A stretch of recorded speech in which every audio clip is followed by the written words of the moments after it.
In our news bulletin for this evening, the El Nino phenomena in the region prompts warnings from the Niue Meteorological Service to be prepared for low rainfall. Discussions have been held to incorporate comprehensive sexuality education in schools as part of a UNESCO initiative. Coral bleaching raises concerns for Niue fisheries. The Pacific region is experiencing an active El Nino phenomena that is expected to last until March of next year. The Niue Meteorological Service have been quick to circulate information to the public about the potential impacts for the island with the expected lower rainfall. Niue Met Service General Manager Sionitesi Poletoa says that with El Nino phenomena, it is not new to the island, but it does have different effects for different countries, and it is best to be prepared. Agricultural people, farmers who work out in the bush gardens to know what variety of crops to plant that will withstand the dry weather conditions, and also to our water people to try and advise the people of Niue to try and use water wisely, especially using for pickeries or gardening, if that happens. And also for the health department people to prepare if any major disease from raining or even very dry conditions. So the message is for all of us to be prepared, make sure that we know what to do from now until the next cyclone season. And also this is a warning for us because El Nino also developed more tropical cyclones during the cyclone season, and some of these cyclones can be more severe, up to category 5. Nobody knows at the moment, but it's better for all of us to be prepared, make sure that we know what to do if the impact of El Nino comes up, no matter whether it's going to be a short-term effect on us or long-term, but it's better for us to know and be prepared. According to Mr. Pulhetoa, Niue was affected by this phenomena back in the 70s and 80s with varied effects. Niue Met Service are also reminding the community to be mindful of advice given as we adapt to the changing climatic conditions affecting our islands.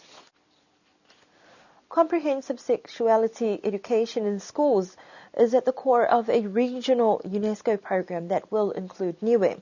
At the Forum Education Ministers meeting in the Cook Islands this year, a comprehensive sexuality approach on education was endorsed. Also, in 2012, an attitudinal survey was conducted that involved Niue, Palau, Samoa, and Nauru. The survey was to gauge whether incorporating sexuality education was appropriate to be introduced into primary and secondary schools. This week is a follow-up on developments since then to discuss with parents, teachers and other relevant stakeholders to gauge their thoughts on what is normally a very sensitive topic to discuss. The response has been that of caution and also support. Caution that the right information is given to the right level. Like if it's year 1, it's purely about hygiene, sanitation, ensuring you've got clean fingernails, brushing your teeth. And that as you go a bit older, you introduce the other subjects which are appropriate for the onset of puberty, menstruation and so forth. So the caution is that, and also that the teachers are properly trained, that pre-service and in-service training is done properly, and that the appropriate education resource materials are there for the teachers and for the students to learn more. And those education materials need to be savvy and something that young people would like to get in tune to. With the changing times and access to information, that does put our young ones exposed to all sorts of information that may be wrong. And of course, with parents and the church playing their roles, the education of schools are a stable place also to help correct the myths and the wrong information that young people are being bombarded at the moment with. There has been overwhelming support for the project at a regional level and throughout discussions on island, but a commitment from the highest political levels will ensure successful implementation this time round. One key thing that needs to happen, because this process has been tried before, and it didn't really quite go well with the majority of countries, and it's because the education sectors failed to own the process, and there was no funding. So ensuring that the funding is there is paramount, and the discussions with the Minister of Social Services and the Director General yesterday indicated that they will be working hard to ensure that that happens. So Niue is way ahead in terms of the proactiveness at the highest level, which in most other Pacific Island countries would be something to work for. So I think in terms of the way forward is for the technocrats, so to speak, is to make sure that the work is done properly. Both the Education Department and the Health Department have been able to work collaboratively with UNESCO to guarantee that the program developed will be appropriate for proper implementations in the schools that will benefit the island and its people. Climatic changes have had adverse effects in many aspects, and with increased sea level temperatures, the effects are becoming more apparent in the marine ecosystem. Reports of bleached coral around the island have raised alarms with the Fisheries Division, who have indicated the importance of being aware of changes and the need for more research. Public observations and reports have also been helpful in identifying possible contributing factors and potential effects. Coral bleaching is when the coral loses its color, when it's starving, because there's an increase in temperature, the coral is stressed, so the algae that produces the food for the coral, most of it, is expelled by the coral, so the coral becomes stressed, and that's why it loses its color. We should be concerned with the species, with the other species, because the effects on the other species are not so obvious.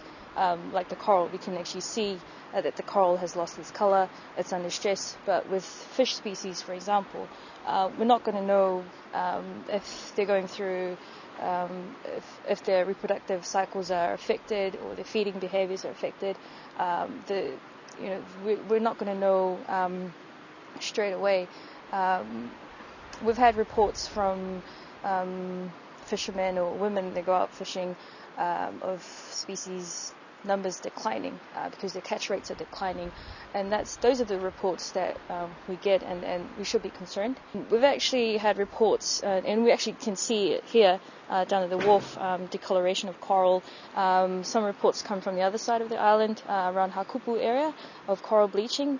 So it's those areas that we have to investigate further. And I think one thing that's lacking with our work is our ability to measure the physical factors like the temperature, oxygen, and carbon dioxide levels. It's those factors that we have to know, so we can explain like the decline in the species numbers or the disappearance of some fish species that those sort of reports that have been coming through to us. So it's important for us to actually look further and do, I guess, a full-on research to actually get a good understanding of the climatic effects around the island, not just at specific points. We actually have a coastal management plan that's coming out soon.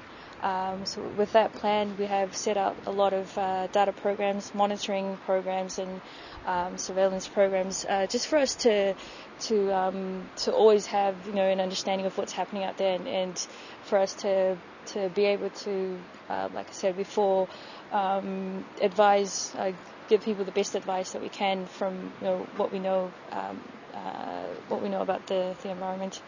The Coastal Fisheries Management and Development Plan will guide coastal work that will include village councils and relevant stakeholders working together to co-manage coastal resources.